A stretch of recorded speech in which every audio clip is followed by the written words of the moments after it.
بسم اللہ الرحمن الرحیم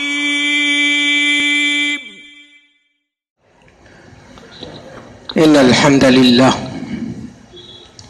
نحمده ونستعینه ونستغفره ونعوذ باللہ من شرور انفسنا ومن سیئات اعمالنا من يهده الله فلا مضل له ومن يضلل فلا هادي له واشهد ان لا اله الا الله وحده لا شريك له واشهد ان محمدا عبده ورسوله يا ايها الذين امنوا اتقوا الله حق تقاته ولا تموتن الا وانتم مسلمون يا ايها الناس اتقوا ربكم الذي خلقكم من نفس واحده وخلق منها زوجها وبث منهما رجالا كثيرا ونساء واتقوا الله الذي تساءلون به والأرحام إن الله كان عليكم رقيبا يا أيها الذين آمنوا اتقوا الله وقولوا قولا سديدا يصلح لكم أعمالكم ويغفر لكم ذنوبكم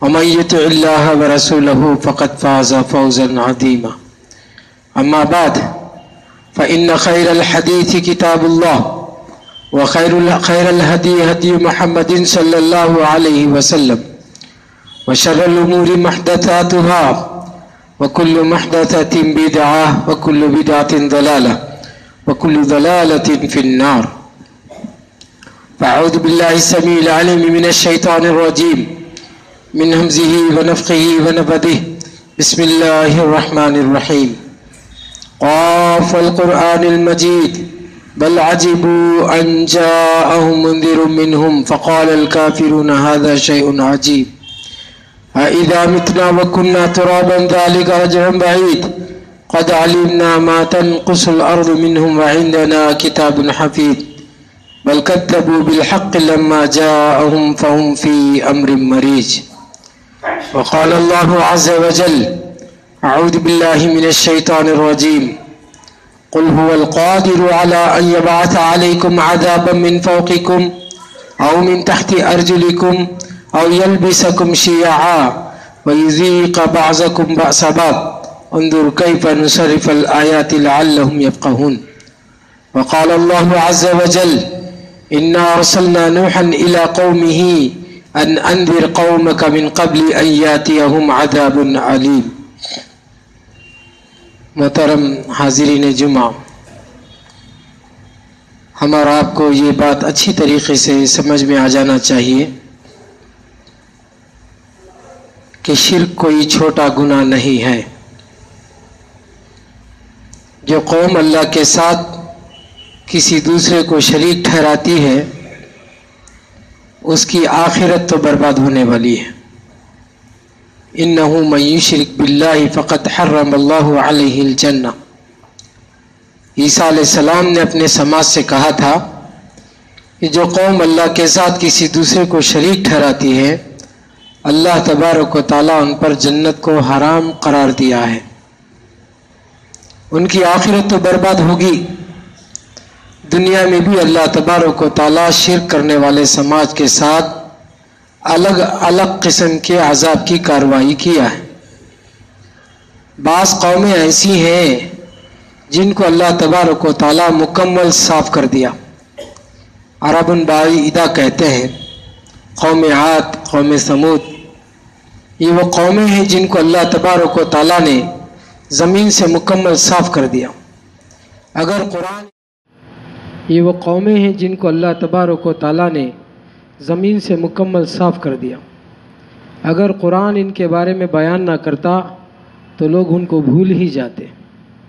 بعض قومیں ایسی ہیں جن کو اللہ نے جینے کا موقع تو دیا لیکن ذلت اور رسوائی اور بے بسی کے ساتھ۔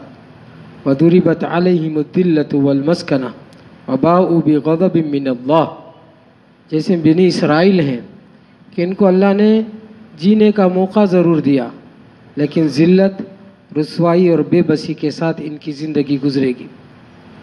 جو قومیں اللہ کے ساتھ کسی دوسرے کو شریک ٹھہراتی ہے اس سماج پر کم از کم 6 قسم کے عذاب کی کارروائی ہوتی ہے۔ اس سے پہلے کہ اللہ تبارک و تعالیٰ دردناک عذاب کی کارروائی کرے، نبیوں نے اپنے سماج کو اللہ کے عذاب سے ڈرایا۔ قوموں نے نبیوں کے اس انذار کو، اس ڈرانے کا مذاق بنایا۔ اللہ کے نبی صلی اللہ علیہ وسلم صفا کے پہاڑی پر کھڑے ہو کر مکے والوں سے کیا کہتے ہیں؟ اے میری قوم، ایک اللہ کو مان لو، ورنہ اللہ کی فوج ہے جو تم پر حملہ کر ڈالے گی۔ اللہ کی فوج تو مختلف شکلوں کی ہے۔ بارش بھی اللہ کی فوج ہے، بجلی بھی اللہ کی فوج ہے، گرج بھی اللہ کی فوج ہے، چیخ بھی اللہ کی فوج ہے، ہوا بھی اللہ کی فوج ہے، کھٹمل بھی اللہ کی فوج ہے، ہڈی بھی اللہ کی فوج ہے۔ مختلف فوجیں ہیں اللہ تعالیٰ کی۔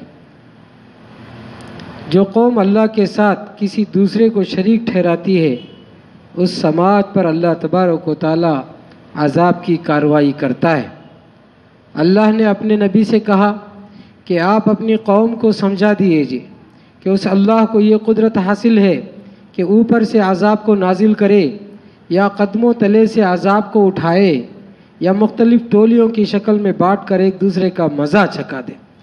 قل هو القادر على ان يبعث عليكم عذابا من فوقكم او من تحت ارجلكم او يلبسكم شيعا ويذيق بعضكم بأس بعض انظر كيف نصرف الآيات لعلهم يفقهون۔ رسول اللہ صلی اللہ علیہ وسلم سجدے میں گر گئے۔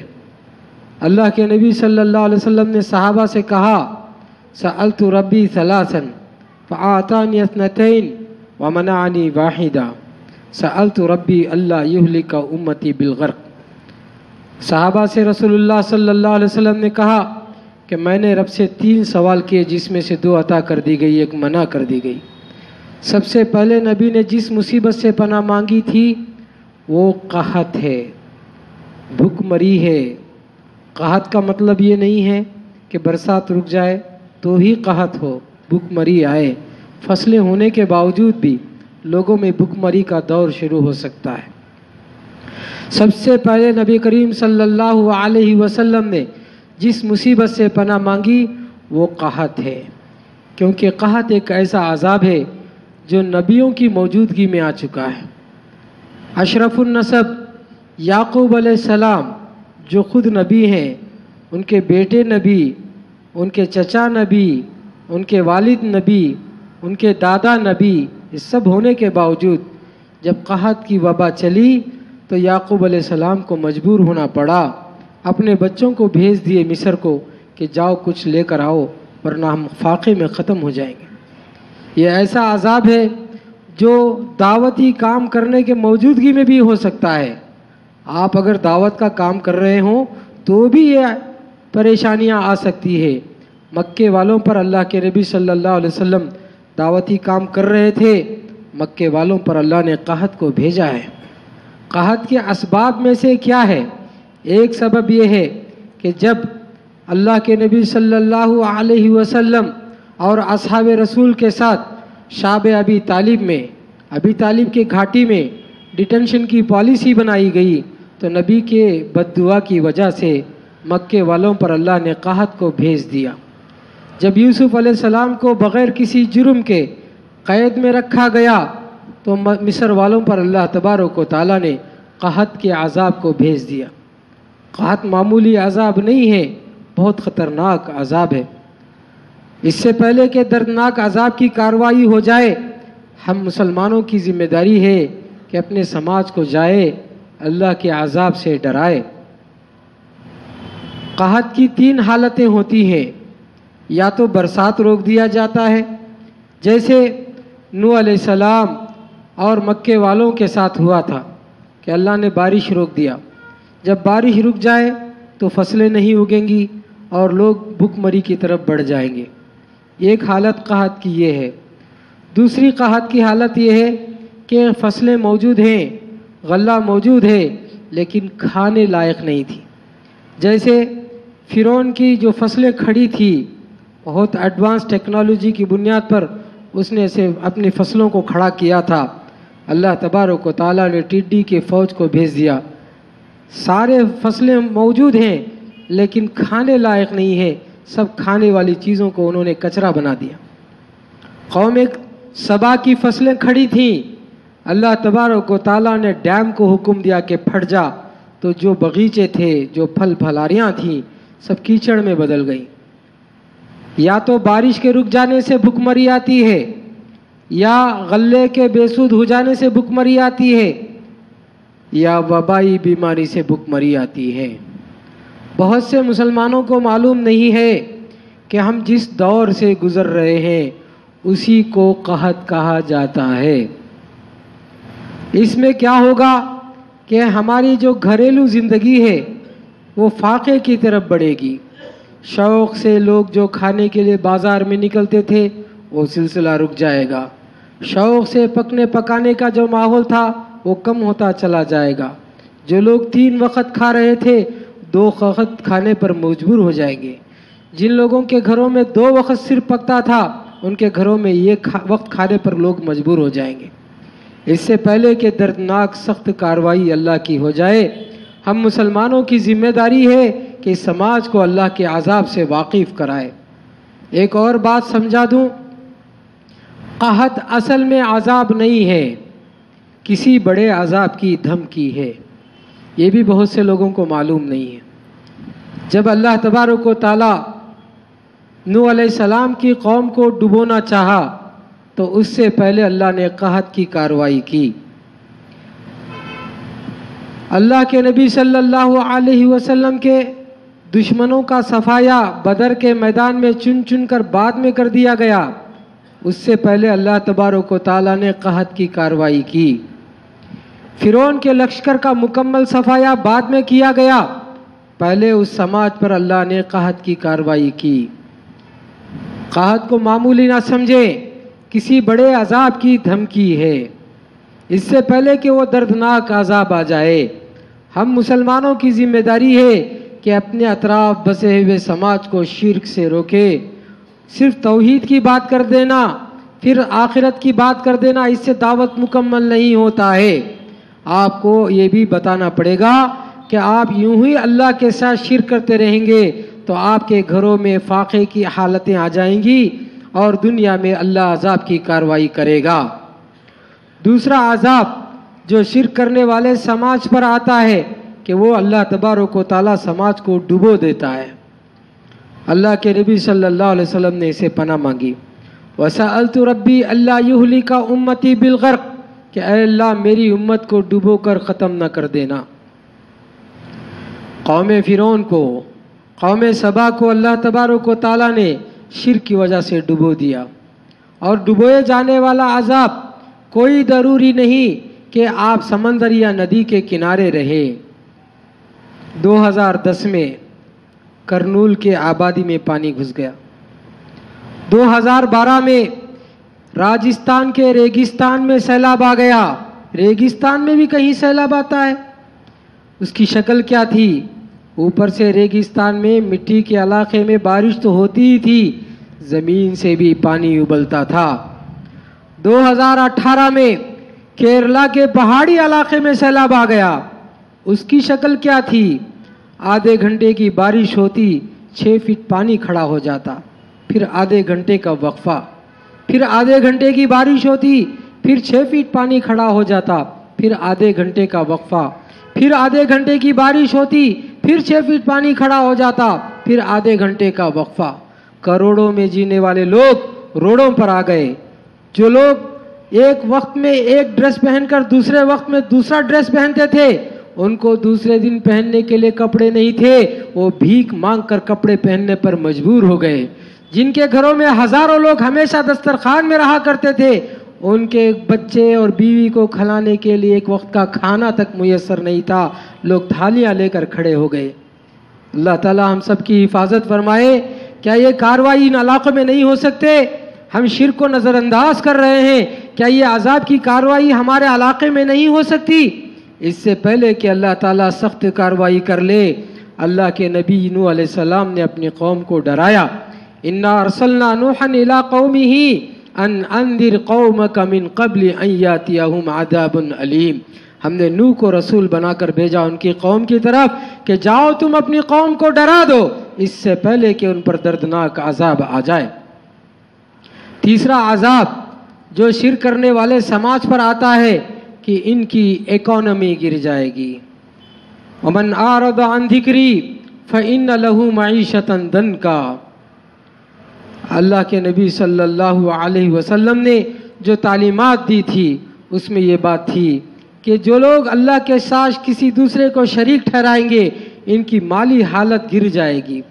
قوم نوح ان کی مالی حالت گر گئی، ان کی GDP گر گئی، تو لوگوں نے اپنے بتوں سے معافی مانگنا شروع کیا۔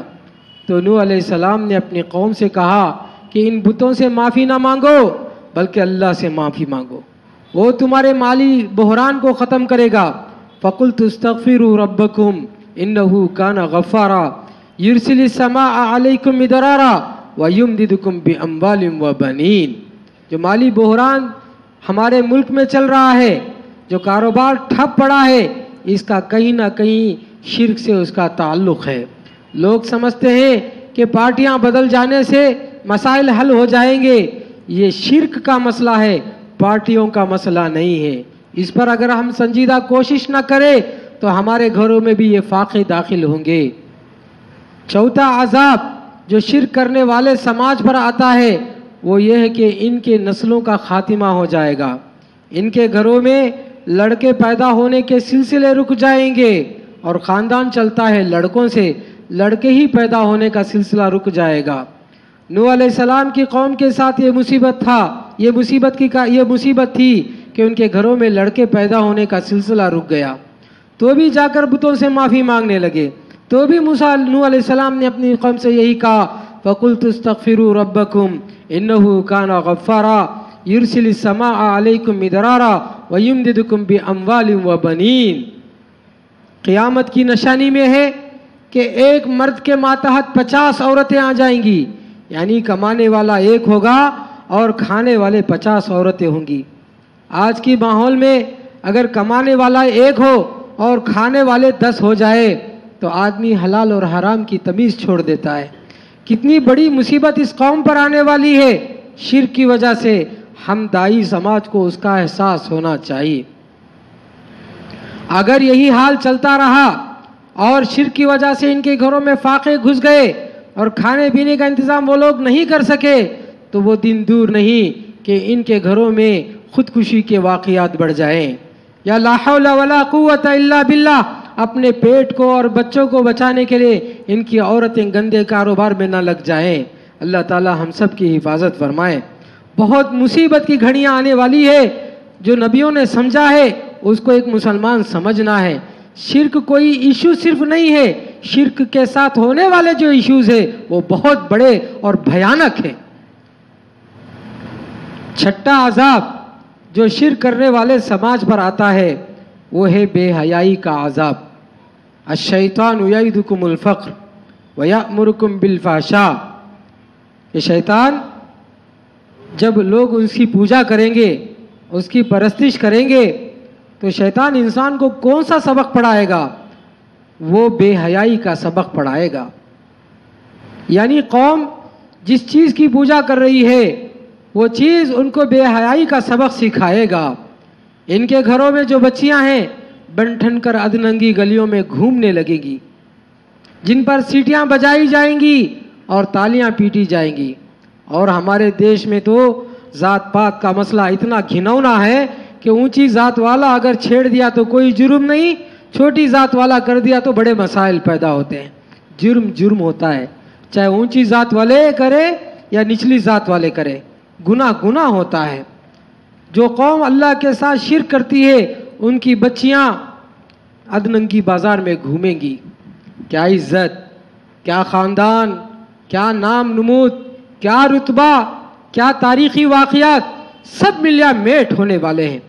شرک کی وجہ سے اس قوم کو اللہ تبارک و تعالی ذلیل کرنے والا ہے۔ چھٹا عذاب جو شرک کرنے والے سماج پر آتا ہے وہ ہے آپسی جھگڑے۔ اللہ تبارک و تعالی نے کہا او یلبسکم شیعا ویذیق بعضکم بأس بعض، ہم ان کو مختلف ٹولیوں کی شکل میں بانٹ دیں گے اور وہ لوگ آپس میں ایک دوسرے کا مزہ چکھائیں گے، یعنی ایک دوسرے کو اس کے ذریعے سے تکلیف ہوگی، ایک دوسرے آپس پر حملہ کریں گے۔ اللہ کے نبی صلی اللہ علیہ وسلم نے پناہ مانگی، وَسَأَلْتُ رَبِّي اللہ يَجْعَلَ بَأْسَهُمْ بَيْنَهُمْ، کہ اللہ میری امت میں جھگڑے نہ ہوں۔ اور جھگڑے ہوتے کیوں ہیں؟ قرآن کریم کہتا ہے بَأْسُهُمْ بَيْنَهُمْ شَدِيدٌ تَحْسَبُهُمْ جَمِيعًا وَقُلُوبُهُمْ شَتَّىٰ ذَلِكَ بِأَنَّهُمْ قَوْمٌ لَا يَعْقِلُونَ، ان کے درمیان زبردست جھگڑے ہیں، آپ بظاہر ان کو ملے ہوئے محسوس کر رہے ہیں، حالانکہ ان کے دل بالکل اس طریقے سے بکھرے ہوئے ہیں جیسے چاول کے دانے بکھر جاتے ہیں۔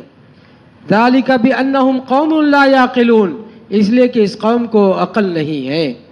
ظاہر بات ہے ہر آدمی کے اپنے پسند کا خدا الگ، اپنے خاندان کا خدا الگ، اپنی ذات کا خدا الگ، اپنے گھر کا خدا الگ، اپنے گلی کا خدا الگ، اپنے گاؤں کا خدا الگ، اپنے شہر کا خدا الگ، اپنے مسائل کا خدا الگ، ہر مہینے کا خدا الگ، ہر پریشانی کا خدا الگ، ہر تصور کا خدا الگ، ہر پریشانی اور اچھائیوں کے لیے الگ الگ جب خدا بنا کر لوگ چلیں گے تو ان کی عقلوں پر پردہ پڑ جائے گا۔ جب عقلوں پر پردہ پڑے گا تو یہ لوگ آپس میں زبردست جھگڑے کریں گے۔ اللہ کے نبی صلی اللہ علیہ وسلم نے پناہ مانگی کہ اللہ میری امت میں جھگڑے نہ ہوں۔ رسول اللہ صلی اللہ علیہ وسلم کی امت میں صرف مسلمان نہیں ہیں، قیامت تک آنے والے جتنی آبادی ہے سب کے لیے رسول محمد صلی اللہ علیہ وسلم ہی ہے۔ محمد صلی اللہ علیہ وسلم کی ہی یہ غیر مسلم آبادی بھی ہے۔ رسول اللہ صلی اللہ علیہ وسلم کی یہ دعا صرف مسلمانوں کے حق میں نہیں ہے، رہتی دنیا تک کی آبادی کے لیے نبی صلی اللہ علیہ وسلم نے دعا کی کہ اللہ ان کے درمیان جھگڑے نہ ہوں۔ یہ ذات پات کے جھگڑے، یہ اونچ نیچ کے مسائل، یہ چھوت اچھوت کی پریشانیاں، یہ کیا ہے؟ اس سماج پر آیا ہوا شرک کی وجہ سے اللہ کی طرف سے عذاب ہے، اور بہت افسوس سے کہنا پڑتا ہے کہ اس عذاب پر ان کو فخر ہے۔ جو مصیبت ہے آپس میں بٹنے کا، آپس میں لڑنے کا، انسان کا خونخوار دشمن بن جاتا ہے، اس پر ان کو فخر ہے۔ افسوس کی بات ہے، اور اس سے بڑے افسوس کی بات تو مسلمانوں پر ہے کہ ہمارے بعض ملی قائدین اور مسلم نمائندے ان جھگڑوں کا سیاسی فائدہ ڈھونڈ رہے ہیں۔ لا حول ولا قوت الا باللہ۔ رسول اللہ صلی اللہ علیہ وسلم کے زمانے میں اوس اور خزرج کا مسئلہ آیا تھا، چاہتے تو رسول اللہ صلی اللہ علیہ وسلم مدینے کے اس جھگڑے کا فائدہ اٹھا کر مکے والوں کے دانت کھٹے کرا دیتے، لیکن رسول اللہ صلی اللہ علیہ وسلم نے کیا کہا؟ جھگڑے سے اچھا حل میرے پاس موجود ہے۔ انہوں نے کہا کہ جھگڑے سے اچھا حل ہے تو وہ کیا ہے، ہم کو پیش کیجئے، ہم ضرور اس کو قبول کریں گے۔ رسول اللہ صلی اللہ علیہ وسلم نے کہا قولوا لا الہ الا اللہ، کہ ایک اللہ کو مان لو، سارے مسئلے حل ہو جائیں گے۔ یہ ذات پات کے مسائل، یہ چھوت اچھوت کے مسائل، یہ جو پریشانیاں ہیں، اس کا سلوشن لا الہ الا اللہ ہے۔ لوگ اس کے حل کے طور پر دوسرے مذاہب کا رخ کر رہے ہیں، دوسری تنظیموں کا رخ کر رہے ہیں، مختلف مسائل میں اور الجھ جائیں گے۔ ہمارے پاس حل موجود ہے، ہم مسلمانوں کی ذمہ داری ہے کہ اس سماج کو سنبھالے۔ اللہ نے ہمارے پاس جو امانت دی ہے، دین کی امانت، اس پر ہم سنجیدگی سے کوشش کریں۔ جب رسول اللہ صلی اللہ علیہ وسلم مدینے میں آئے تو مدینے میں وہاں کے یہودیوں کا قبضہ تھا۔ رسول اللہ صلی اللہ علیہ وسلم نے جو طریقہ بتایا صحابہ کو، انشاءاللہ العزیز ہم اس نہج پر کام کریں گے۔ رسول اللہ صلی اللہ علیہ وسلم نے کہا افشوا السلام، سلام کو عام کرو، واطعموا الطعام، کھانا کھلاؤ، وصلوا الارحام، رشتوں کو جوڑو، وصلوا باللیل والناس نیام، اور پھر رات میں ان کے حق میں اٹھ کر دعائیں کرو۔ اللہ اکبر! کیا سیدھا سادہ طریقہ رسول اللہ صلی اللہ علیہ وسلم نے بتایا کہ مسلمان نہ صرف زبان کا سلام پھیلانے والا ہو جائے، عمل سے بھی وہ مسلمان ثابت ہو جائے، اس کا کردار محفوظ ہو، ہر مسلمان کو دیکھ کر لوگ فخر کرے کہ اس کے ساتھ رہنے والا بگڑے گا نہیں، یہ مسلمان بچے کے ساتھ ملتا ہے، وہ شراب اور گانجے کی عادت نہیں کرے گا، میرا بچہ غیر مسلم ہے لیکن مسلمان بچے کے ساتھ ملے گا تو وہ شراب کی عادت نہیں کرے گا، کسی لڑکیوں کو نہیں چھیڑے گا، وہ بہت شریف گھرانے کے لوگ ہوتے ہیں، ان کے ساتھ ہمارے بچے رہے، اس پر ان کو فخر ہونا چاہیے۔ ایسا سماج رسول اللہ صلی اللہ علیہ وسلم نے دیا۔ دوسری مثال جو رسول اللہ صلی اللہ علیہ وسلم نے سمجھائی وہ اطعموا الطعام، کہ آپ مہمان نوازی کیجئے، کھانا کھلائیے۔ اس کا تصور لوگ بدل گئے ہیں، لوگ پیسے 5 روپے دے کر کھانا کھلا دیتے ہیں، ہوٹل میں کھڑ کے چائے پلا دیتے ہیں۔ اسلام نے جو تصور دیا وہ اطعموا الطعام، کہ آپ کھانا کھلاؤ، اس کا مطلب یہ ہے کہ آپ مہمان نوازی کرو، آپ اپنے گھر میں غیر مسلم کو لے کر جاؤ، اس کی فیملی کے ساتھ آپ اپنے گھر میں دعوت دو، وہ آپ کے گھر میں آئیں گے، آپ کے رکھ رکھاؤ کو دیکھیں گے، طور طریقے کے دیکھیں گے، تمہارے سماج کو دیکھیں گے، تمہارے کھانے پینے کے ڈھنگ کو دیکھیں گے، اس تہذیب کو دیکھیں گے۔ یہ تہذیب سے جو ہے کوری قوم ہے اور اندھی قوم ہے، جاہل قوم ہے، ان کے پاس تہذیب نام کی کوئی چیز نہیں ہے۔ کھانے کے لیے بٹھائیں گے تو بے ترتیب کھائیں گے، ادھر ادھر کھانا بکھیر دیں گے، ان کو کھانے کے آداب سکھاؤ، سامنے سے کھانے کے آداب سکھاؤ۔ اگر وہ چھوڑ دے، ان کو چھوڑنے کی عادت ہوتی ہے، ان کا جھوٹا اٹھا کر کھا کر دکھا دو، وہ نہ صرف مسلمان ہوں گے بلکہ اپنی بیوی کو بھی مسلمان کرائیں گے، پورے خاندان میں بولتے پھرے گا کہ مسلمان میرا جھوٹا کھا لیا۔ اس قوم کو جس چیز کی ضرورت ہے وہ آپ کے محبت کی ضرورت ہے، آپ کے احترام کی ضرورت ہے، آپ کی عزت کی ضرورت ہے، آپ کے اپنائیت کی ضرورت ہے۔ اس چیز کو پیش کیجئے۔ آپ اپنے دسترخوان میں اپنے غیر مسلم دوستوں کو بلائیے، باری باری بلائیے، آپ کی عورتوں کو بھی دعوتی کام میں لگائیے۔ ماشاءاللہ مسلمان گھرانے میں مسلم عورتیں ماشاءاللہ بریانی بہت اچھا بناتی ہیں، شاید اللہ تبارک و تعالیٰ نے ان کو یہ جو فن سکھایا ہے دعوت کے لیے سکھایا ہے۔ مسلم بچیوں کی بریانیاں کھانے کے لیے سال میں 2 بار انتظار کرتی ہیں، لوگ لڑ جھگڑ کر کھاتے ہیں، عید کا انتظار کرتے ہیں۔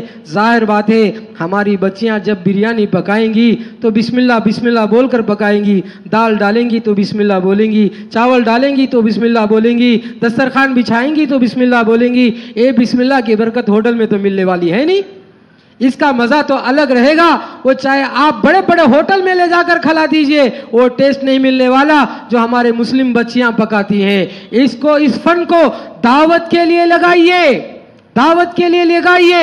آپ غیر مسلموں کو ہمارے بچوں کے پکے ہوئے ہاتھ کی بریانی کھلائیے، وہ اندر جا کر آپ کی بیویوں سے کہیں گی، ان کی عورتیں آپ کی بیویوں سے کہیں گی کہ میرے شوہر کو سمجھا دیجئے، وہ شراب پی کر آتا ہے، مجھ پر رات پر حملہ کرتا ہے۔